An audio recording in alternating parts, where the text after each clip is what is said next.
요즘 성경 통독 학교에서는요, 이제 이사야서를 지금 읽고 있습니다. 이제 이사야서가 이제 거의 마무리가 되어 가는데요. 이사야서의 메시지는 딱 두 가지입니다. 하나는 뭐냐면, 남유다 백성들의 죄악에 대한 심판을 이야기하는 거예요. 이스라엘 백성들은 시내산 언약, 출애굽기에 보면 시내산 언약으로 맺어진 하나님 나라 백성입니다.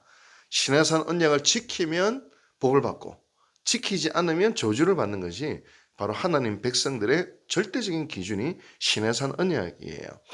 그리고 이 시내산 언약을 잘 지키는 왕은 다윗의 길로 행했고, 지키지 않는 왕은 여로보암의 길로 행했다. 그렇게 이야기를 합니다.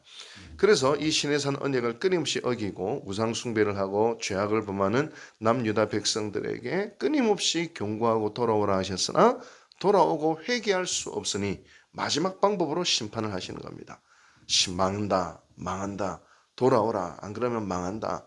그러나 심판은 뭐냐면 미워서 하는 것이 아니라 이 방법 외에는 회개하지 않으니까. 그래서 심판 뒤에 꼭 두 번째 뭘 이야기하느냐? 회복을 이야기합니다. 그래서 선지서를 읽을 때 심판과 회복이라는 두 가지 메시지가 있는 것을 보게 되지요. 그리고 이것은 또 이중적인 의미가 있습니다. 임박한 심판과 회복을 이야기하죠. 그러나 나아가 종말론적인 심판과 회복까지도 선지서 안에는 다 예언이 되어 있다. 그렇게 이야기할 수 있습니다. 우리가 지금 마태복음 24장, 25장을 읽으면서 저는 이 선지서와 많이 매칭이 된다는 것을 보게 됩니다. 예수님도 계속 심판을 이야기하고 계시죠. 심판을 이야기하고 계십니다. 그리고 또한 회복도 이야기하고 계십니다. 마치 모세가 나 같은 선지자 하나를 일으키리니 했듯이 모세와도 같은 선지자이신 예수님께서 지금 선지자들처럼 심판을 이야기하고 회복을 이야기하고 계시며 또 이중적인 의미로 임박한 심판과 임박한 회복도 이야기하지만 나아가 본인이 재림할 때 등장할 그때 마지막 심판과 마지막 회복도 이 성경 안에는 다 들어가 있는 것을 보게 됩니다. 25장은 세 개의 비유로 되어 있다고 했죠. 제일 먼저는 어떤 비유였습니까? 열천의 비유. 그 다음에는 달란트 비유, 5달란트, 2달란트, 1달란트 받은 자의 비유. 그리고 오늘 마지막으로 양과 염소의 비유를 통해서 심판의 날에 대하여 우리 주님은 말씀하고 계십니다. 우리나라에서는 양과 염소가 구분하기가 좀 쉽죠. 완전히 다르게 생겼지만 이 중동 지방에 가면요. 좀 헷갈려요. 성지순례 가면 이게 양인지 염소인지 좀 헷갈립니다. 이게 좀 구분이 잘 안 돼요. 그래서 자세히 보면 구분할 수 있다네요. 꼬리가 내려가 있는 게 양이고 꼬리가 뒤에 이렇게 세워져 있는 게 염소래요. 그리고 보통 목자들은 양과 염소를 또 함께 치는 경우들이 많다고 이야기합니다. 낮에는 목자가 있으니까 뭐 양과 염소가 안 싸우고 목자를 잘 따라다니는데 문제는 뭐냐? 밤에 한 우리에 넣어 놓으면 서로 싸워가지고 특히 염소가 양을 그렇게 괴롭힌다네요. 그래가지고 아예 떼어 놓는다. 밤에는 그렇게 이야기를 합니다. 그래서 오른쪽에는 양들을 떼어 놓고 왼쪽에는 염소를 떼어 놓듯이 밤에는 목자가 딱 떼어 놓는데 그거를 딱 염두에 두고 말씀을 하시는 것입니다. 그래서 양들은 구원받을 심판의 날 하나님의 백성이 된 구원받을 양들은 오른편에 심판받을 염소들은 왼편에 그렇게 마지막 날 구분이 된다라고 주님은 말씀하십니다. 그러면서 구원의 장소에서 오른편에 서 있는 양들에게 이렇게 이야기를 하십니다. 34절에서 36절까지 말씀을 우리 한 번 더 읽어볼까요? 34절에서 6절 시작. 그때의 임금이 그 오른편에 있는 자들에게 이르시되 내 아버지께 복받을 자들이여 나와 창세로부터 너희를 위하여 예비된 나라를 상속받으라. 내가 추릴 때에 너희가 먹을 것을 주었고 목마를 때에 마시게 하였고 나그네 되었을 때에 영접하였고 헐벗을 때에 옷을 입혔고 병들었을 때에 돌보았고 옥에 갇혔을 때에 와서 보았느니라. 아멘. 아니 주님은 이미 부활하시고 나중에 승천하시잖아요. 근데 그러니까 이제 제자들이 이야기하죠. 아니 마지막 날입니다. 마지막 날에 제자들이 이야기합니다. 아니 주님은 부활 승천해서 하늘에 계셨는데 언제 우리가 주님을 섬겼습니까? 그렇게 이야기합니다. 그러자 주님이 40절에 이렇게 대답하죠. 임금이 대답하여 이르시되 내가 진실로 너희에게 이르노니 너희가 여기 내 형제 중에 지극히 작은 자 하나에게 한 것이 곧 내게 한 것이니라 하시고. 자, 여러분 여기서 중요한 질문을 하나 드리겠습니다. 이게 여기에 따라서 양이 되느냐 염소가 되느냐 중요한 기준점이 될 수 있으니까요. 내 형제 중에 지극히 자 하나, 누구를 이야기하는 걸까요?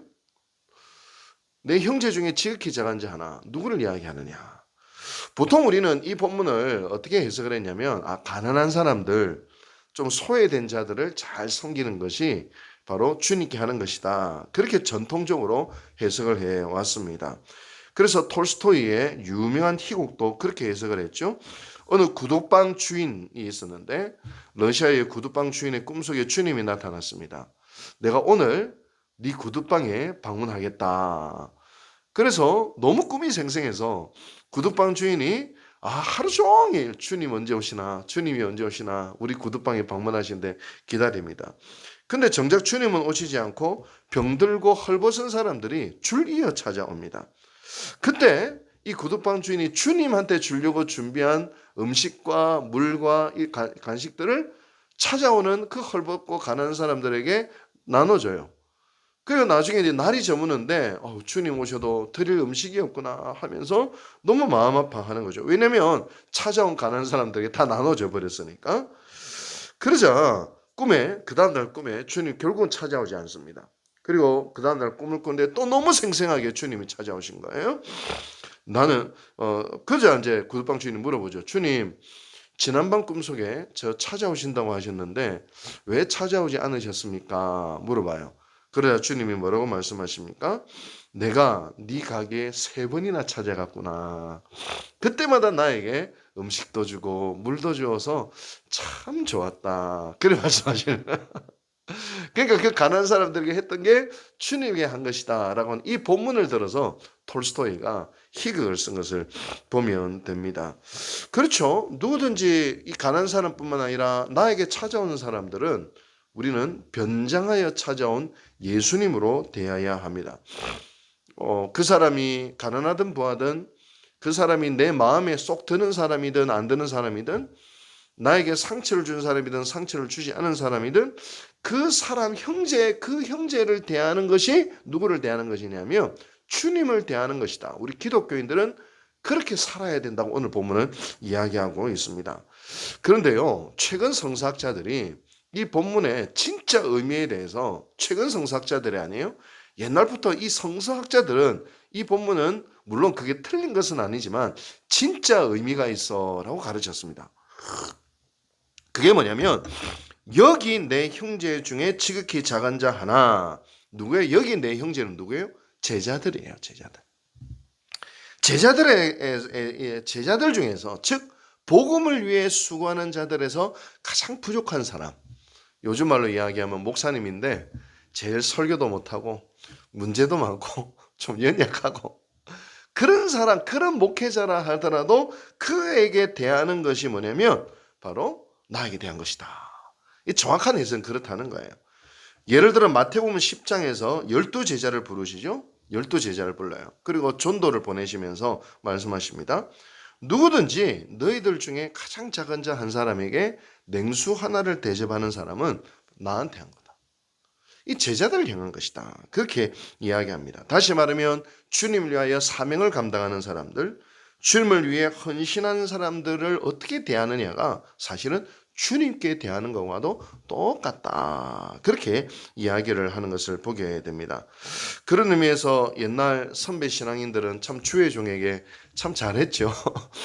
옛날에도 아직 기억나는 게 저희 아버님이 연세가 지금 한 86세 정도, 87세가 지금 되셨는데 텃밭에서 내 농사를 지으시면 이게 뭐 그 무거운 86세 되신 분이 질질질 카트 같은 걸 끌고 박스를 딱 만들어서 상추니 오이니 이런 것들을 항상 담임 목사님과 부목사님 집에 한 박스씩 이렇게 갖다 놓고 우리 집에는 제일 안 좋은 거를 딱 갖다 자, 그 마음이 어떤 마음이냐? 사실 주님을 대하는 마음이다. 그렇게 이야기하는 것입니다. 그런데 단순히 목회자뿐만 아닙니다. 주님의 일을 위하는 사람들, 주를 위해 헌신하는 사람들, 교회 안에서 교사로 섬기는 섬기는 그분들을 또 잘 섬기는 것이 주를 위해 섬기는 것이고, 제가 이제 목회를 하면서 좀 마음 아팠던 것이 무엇이었냐면요, 주님의 일을 위해 앞장서는 사람들이 있어요. 근데 그분들을 귀히 여기고 박수 쳐주는 것이 아니라 꼭 비판하고 공격받는 것들을 제가 너무 많이 봤어요. 자기는 안 하면서 비난하고 앞장서지 않으면서 앞장서는 사람을 판단하는 것들을 사실은 교회 안에서 저는 많이 사실은 봐왔습니다. 그래서 사람들은 이야기를 하죠. 교회 일에는 많이 개입 안 하는 게 좋아. 앞장서려고 하지 않아요. 그게 뭡니까? 오늘 본문에 대하면 주님한테 그렇게 돼 있다는 거예요. 우리 좀 기억합시다. 이번에 좀 구체적으로 적응했으면 좋겠어요. 주님을 위해, 주님의 몸된 교회를 위해 헌신하는 사람들을 섬기는 것이 주님을 위한 것이다 라는 것을 머리에 딱 집어넣고, 오늘요 우리에게 당하는 우리 교회 안에 헌신하는 사람들을 잘 섬겨 나갔으면 좋겠습니다. 저도 잘 섬겨 주시고요, 나아가 주일학교 교사들, 말 한마디라도 애들 막 떠들면은, 야 애들 관리 안 하고 뭐해요, 이 말 하는 게 아니라 어떨 때는 저도 애들이 막 떠들면은 좀 속에서 좀 이게 좀 조용히 했으면 좋겠다라는 마음이 들지만, 근데 애들이 있어서 얼마나 감사해요. 그 애들을 돌보는 교사들이 얼마나 귀해요. 애들 좀 잘 돌보세요가 아니라 애들 돌보시나 수고 많으시죠. 말 한마디라도, 그죠? 또 꽃꽂이한 집사님이 있으면, 야 오늘 꽃꽃이 너무 예쁘네요 이러고. 그리고 우리 금요일마다 전도대 하시는 권사님 두 분이 있는데, 전도대 저도 나가야 되는데 못 나가서 어떡해요, 제가 한번 밥은 한번 제가 섬기겠습니다 라고 하든가, 아니면 한 달에 한 번 나갔습니다 그렇게 이야기하는, 주님의 일을 위해 헌신하는 사람들에게 박수를 보내고 잘한다 잘한다 칭찬하고 그들을 섬기고, 이것이 다 누구에게 하는 것이다고요? 오늘 성경 보면 주님께 하는 것이다. 이걸 우리가 기억하고, 이번 주일날 딱 되시면요, 우리가 교회에 딱 갔을 때 주를 위해 헌신하는 사람들을 위해 우리가 박수를 쳐드리고 칭찬해드리고 섬겨드리면 바로 우리가 누구예요? 양이에요. 주님의 오른편에 서 있는 양으로 주님께서 여겨 주실 것입니다. 오늘 이 본문은 참 적용하기 너무 좋은 본문이에요.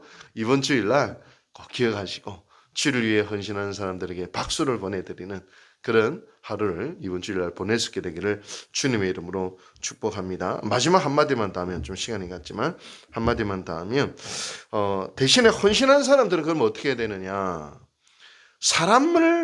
헌신한 사람은 주님을 바라보며 해야 돼요. 성공과 실패에 따라서 했다 안 했다, 칭찬과 비난에 따라서 했다 안 했다, 이건 누구 보고 하는 거예요? 사람 보고 하는 거예요. 사람들이 비난하든 칭찬하든 이게 잘 되든 잘 안 되든, 그럼에도 불구하고 헌신자들은 뭐예요? 주님을 바라보며 하는 사람들이 헌신자들이에요. 이걸 꼭 기억해야 됩니다. 사람들의 말에, 평가에, 성공과 실패에 결코 자유해 주셔야 합니다. 주님 바라보고 하는 거예요. 그리고 두 번째, 그게 바로 뭡니까? 달란트 받은 자들의 모습인 것이죠. 그리고 우리들은 헌신하는 사람들을 또 귀하게 여기고, 이걸 또 기억할 수 있게 되기를 바랍니다. 기도하십시다. 자비하신 하나님 아버지, 감사드립니다. 오늘도 양과 염소의 비유를 통하여 헌신자들은 성공과 실패, 칭찬과 비난을 넘어서서 주님을 바라보며 헌신할 수 있는 자들 되게 도와주시고, 또 주를 위해 헌신한 자들을 격려하고 칭찬하는 오늘 성경의 보기에 그것이 바로 주님께 하는 것임을 기억할 수 있도록 도와주시옵소서. 예수님의 이름으로 기도합니다. 아멘.